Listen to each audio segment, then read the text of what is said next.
Welcome to rhythm of learning. ഇന്നത്തെ ക്ലാസ്സിൽ നമ്മൾ കുറച്ച് കറണ്ട് അഫയേഴ്സ് ആണ് നോക്കാൻ പോകുന്നത്. ക്ലാസ്സിലേക്ക് കടക്കാം കേട്ടോ.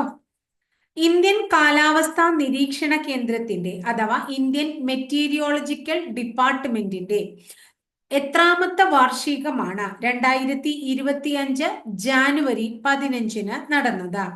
150-ാമത്തെ വാർഷികം. അപ്പോ 1875 ജാനുവരി 15 ഇന്ത്യൻ മെറ്റീരിയോളജിക്കൽ ഡിപ്പാർട്ട്മെന്റ് സ്ഥാപിതമായത് എന്ന് ഓർത്തുവെക്കുക. ഇനി നെക്സ്റ്റ് വൺ, വിക്കിപീഡിയ ദിനം എന്നാണ്? ജാനുവരി 15. 2001 ജാനുവരി 15 വിക്കിപീഡിയ എന്ന ഓൺലൈൻ സൗജന്യ എൻസൈക്ലോപീഡിയ സ്ഥാപിതമായത്. മലയാളത്തിൽ വിക്കിപീഡിയ ആരംഭിച്ചത് എന്നാണെന്നൊന്ന് നോട്ട് ചെയ്ത് വെക്കണം കേട്ടോ. 2002 ഡിസംബർ 21 20-ലധികം ഇന്ത്യൻ ഭാഷകളും 300-ലേറെ മറ്റു ഭാഷകളും വിക്കിപീഡിയയിൽ ലഭ്യമാണ് എന്നും നമ്മൾ ഓർത്തു വെക്കണം കേട്ടോ. അടുത്തത് നോക്കൂ. 2025 ജാനുവരി 13 സൂര്യനോട് ഏറ്റവും അടുത്തുള്ള പോയിന്റിലെത്തിയ വാൽ നക്ഷത്രത്തിന്റെ പേര് എന്താണ്? Comet G3 Atlas. Comet COMET comet G3 Atlas. Comet G3 Atlas ആണ് 2025 ജാനുവരി 13 സൂര്യനോട് ഏറ്റവും അടുത്തുള്ള പോയിന്റിലെത്തിയ വാൽ നക്ഷത്രം. ഇതിന്റെ പ്രത്യേകത എന്താ അറിയോ? 2 പതിറ്റാണ്ടിനിടയിലെ ഏറ്റവും തിളക്കമേറിയ വാൽ നക്ഷത്രം കൂടിയാണ്. അപ്പൊ 20 വർഷത്തിനുള്ളിൽ ഏറ്റവും തിളക്കമേറിയ വാൽ നക്ഷത്രം കൂടിയാണ് കോമറ്റ് G3 അറ്റ്ലസ് എന്ന് പറയുന്നത് കേട്ടോ. ഇനി അടുത്തിടെ സുപ്രീം കോടതി ജഡ്ജിയായ മലയാളി ഏതാണ്? വടക്കൻ പറവൂർ സ്വദേശിയായ ഇദ്ദേഹത്തിന്റെ പേര് ജസ്റ്റിസ് കെ വിനോദ് ചന്ദ്രൻ എന്നാണ്. ജസ്റ്റിസ് കെ വിനോദ് ചന്ദ്രൻ എന്നാണ് കേട്ടോ. അടുത്തത്, ഭൂമിയുടെ ഭ്രമണപഥത്തിൽ 2 ഉപഗ്രഹങ്ങളെ കൂട്ടിയോജിപ്പിക്കുന്ന സ്പേസ് ഡോക്കിംഗ് പ്രക്രിയ ISRO ജാനുവരി 16 വിജയകരമായി പൂർത്തിയാക്കി എന്ന് മനസ്സിലാക്കുക. എന്നാണ്? ജാനുവരി 16. അപ്പോ ആ പൂർത്തിയാക്കിയ പേടകങ്ങളുടെ പേര് എന്ത്? ആ ഒരു പ്രോസസ്സ് പൂർത്തിയാക്കിയ പേടകങ്ങളുടെ പേര് ചോദിച്ചു കഴിഞ്ഞാൽ SDX-01, SDX-02 തുടങ്ങിയവയാണ് ആ പേടകങ്ങൾ. SDX-01, SDX-02. ക്ലിയർ ആയല്ലോ? അടുത്ത് ശ്രദ്ധിക്കൂ. 2025 സ്പാനിഷ് സൂപ്പർ കപ്പ് ഫുട്ബോളിന്റെ ചാമ്പ്യന്മാരായത് ആരാണ്? ബാഴ്സലോണ. ആരാണ്? ബാഴ്സലോണയാണ് കേട്ടോ. നെക്സ്റ്റ് വൺ, ഏത് ബ്രിട്ടീഷ് എഴുത്തുകാരന്റെ 75-ാം ചരമവാർഷികത്തോടനുബന്ധിച്ചാണ് ബ്രിട്ടൻ അദ്ദേഹത്തിന്റെ സ്മരണാർത്ഥം നാണയം പുറത്തിറക്കിയത്? George Orwell. അദ്ദേഹത്തിന്റെ ഒരു നോവലിന്റെ പേരാണ് 1984. ആ നോവലിലെ ഒരു ലൈൻ ഉണ്ട്. ഏതാണ്? Big Brother is watching you എന്ന പ്രസിദ്ധമായ വാക്യം 2 പൗണ്ട് നാണയത്തില് ആലേഖനം ചെയ്തിട്ടുണ്ട് എന്ന് ഓർത്തു വെക്കണം. അപ്പൊ നമ്മുടെ ഒരു നോവൽ നമ്മൾ പഠിച്ചു, 1984 ആണ്. അടുത്ത നോവലാണ് ബർമീസ് ഡേയ്സ്. നെക്സ്റ്റ് ഒരു നോവലാണ് ആനിമൽ ഫാം. അപ്പൊ ആനിമൽ ഫാം, ബർമീസ് ഡേയ്സ്, 1984 തുടങ്ങിയവ വളരെ പ്രശസ്തനായിട്ടുള്ള ജോർജ് ഓർവെലിന്റെ കൃതികളാണ്, നോവലുകളാണ് എന്ന് ഓർത്തു വെക്കണം. സംസ്ഥാനത്തെ ഏറ്റവും മികച്ച പോലീസ് സ്റ്റേഷനുള്ള പുരസ്കാരം നേടിയത് ഏതു പോലീസ് സ്റ്റേഷനാണ് എന്ന് ഓർക്കുക? തലശ്ശേരി പോലീസ് സ്റ്റേഷനാണ്. ഏതാണ്? തലശ്ശേരിയാണ്.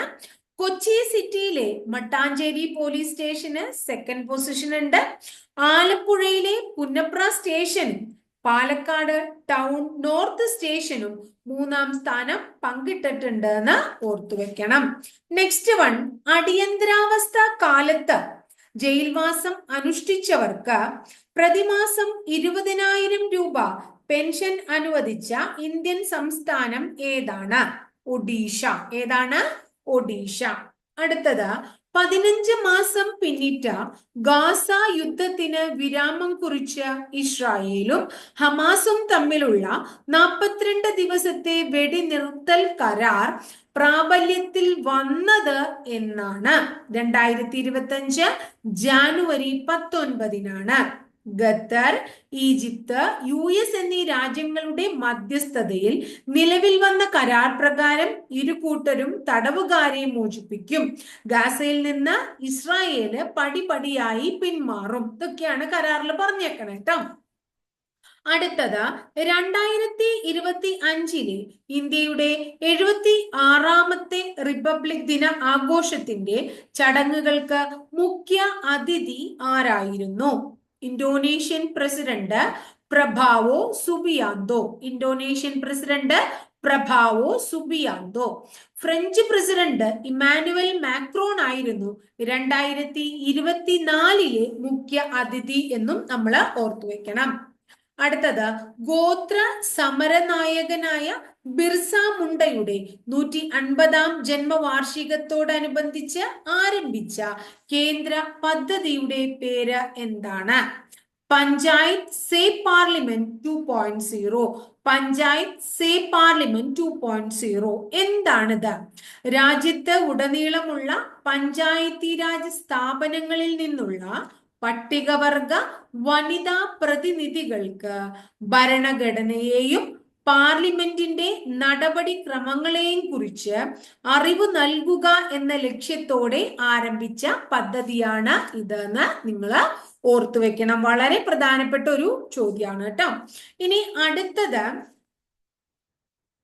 US-ന്റെ എത്രാമത്തെ പ്രസിഡന്റായാണ് ഡൊണാൾഡ് ട്രംപ് ജാനുവരി 20-ന് ചുമതലയേറ്റത്? 47ാമത്തെ പ്രസിഡന്റാണ്. അമേരിക്കയെ വീണ്ടും മഹത്തരമാക്കുക, മേക്ക് അമേരിക്ക ഗ്രേറ്റ് അഗെയിൻ എന്ന് പ്രഖ്യാപിച്ചാണ് അദ്ദേഹം 2ാം വട്ടം അധികാരം ഏറ്റെടുത്തത്. US പ്രസിഡന്റ് ആകുന്ന ഏറ്റവും പ്രായം കൂടിയ വ്യക്തി കൂടിയാണ് ഡൊണാൾഡ് ട്രംപ് എന്ന് ഓർക്കണം. നെക്സ്റ്റ് വൺ, ഗുരുവായൂരപ്പൻ ട്രസ്റ്റിന്റെ 2024 ഓടക്കുഴൽ പുരസ്കാരം നേടിയ വ്യക്തി ആരാണ്? കെ അരവിന്ദാക്ഷൻ. ഗോപ എന്ന നോവലിനാണ് പുരസ്കാരം ലഭിച്ചത്. 30,000 രൂപയുടെ പുരസ്കാരമാണ് കൊടുക്കുന്നത് എന്ന് ഓർത്തുവയ്ക്കുക. അടുത്ത ചോദ്യം, ജമ്മു കാശ്മീരിലെ ഏത് നഗരത്തിലേക്ക് വർഷം മുഴുവൻ യാത്ര സാധ്യമാകുന്ന തുരങ്ക പാതയാണ് അടുത്തിടെ ഉദ്ഘാടനം ചെയ്തത് എന്ന് ഓർക്കുക? ഏതാണ്? സോനാമാർഗ്. ഏതാണ്? സോനാമാർഗ്. അതായത് സോനാമാർഗിനെയും ഗഗൻഗീറിനെയും ബന്ധിപ്പിക്കുന്ന സമുദ്രനിരപ്പിൽ നിന്ന് 8650 അടി ഉയരത്തിലുള്ള തുരങ്കപാതയാണ് ഇത്. കൂടാതെ സോജില തുരങ്ക പദ്ധതിയുടെ ഭാഗമായതാണ് സോനാമാർഗ് പാതയും. ഇതൊക്കെ സ്റ്റേറ്റ്മെന്റ് രൂപത്തിലുള്ള ചോദ്യമായിട്ട് ചോദിക്കാൻ പറ്റിയിട്ടുള്ള ചോദ്യങ്ങളാണ്. വളരെ പ്രധാനമായിട്ടുള്ളതാണ്. ശ്രദ്ധിച്ച് പഠിച്ചു വെക്കുക കേട്ടോ. ഗ്രന്ഥകാരനും മാധ്യമ പ്രവർത്തകനും മുൻ കേന്ദ്രമന്ത്രിയുമായ അരുൺ ഷൂരിയുടെ അടുത്തിടെ പുറത്തിറങ്ങിയ പുസ്തകത്തിന്റെ പേരെന്താണ്? The new icon. എന്താണ് പുസ്തകത്തിന്റെ പേര്? The new icon. അടുത്തത് അത് നമ്മൾ വായിച്ചതാണ് അല്ലെ. ഓടക്കുഴൽ പുരസ്കാരം ഓടക്കുഴൽ ട്രസ്റ്റിന്റെ 2024 പുരസ്കാരം ലഭിച്ചത് ആർക്കാണെന്നാ പറഞ്ഞത്? കെ അരവിന്ദാക്ഷൻ. ഏതാണ് കൃതിയുടെ പേര്? ഗോപ എന്ന നോവലാണ്. അപ്പൊ ഇത്രയാണ് ഇന്നത്തെ ക്ലാസ്സിൽ. വളരെ കുറച്ച് ഒരു 15 കറണ്ട് അഫയേഴ്സ് ആണ് നമ്മളെന്ന് പറഞ്ഞിട്ടുള്ളൂ. അപ്പൊ ആഴ്ചയിൽ ഒരു 15-20 ഒക്കെ പഠിക്കുമ്പോൾ നിങ്ങൾക്ക് കുറച്ചും കൂടി ഈസി ആയിട്ട് കറണ്ട് അഫയേഴ്സ് പഠിച്ച് കയറാനായിട്ട് സാധിക്കും എന്നുള്ളതാണ്. അപ്പൊ ക്ലാസ് മനസ്സിലാവുന്നുണ്ട് എന്ന് വിചാരിക്കുന്നു. നിങ്ങളുടെ അഭിപ്രായങ്ങൾ കമന്റ് ബോക്സിൽ നിങ്ങൾ രേഖപ്പെടുത്തുക. ക്ലാസ്സുകൾ ഇഷ്ടമാവുകയാണെങ്കിൽ നിങ്ങളൊന്ന് ലൈക്ക് ചെയ്തോളൂ കേട്ടോ. അതുപോലെ തന്നെ ഇഷ്ടപ്പെട്ട ക്ലാസ്സുകളാണെങ്കിൽ നിങ്ങളുടെ കൂട്ടുകാർക്കും കൂടി മാക്സിമം ഒന്ന് ഷെയർ ചെയ്ത് കൊടുക്കുക. എന്റെ ക്ലാസ്സുകൾ ഓരോ ദിവസം നോട്ടിഫിക്കേഷൻ രൂപത്തിൽ ലഭിക്കണമെങ്കിൽ ചാനൽ ഒന്ന് സബ്സ്ക്രൈബ് ചെയ്യുക കൂടെ ചെയ്യുക. അപ്പൊ അടുത്ത ദിവസം വളരെ നല്ലൊരു ടോപ്പിക്കുമായി നമുക്ക് വീണ്ടും കാണാം കേട്ടോ.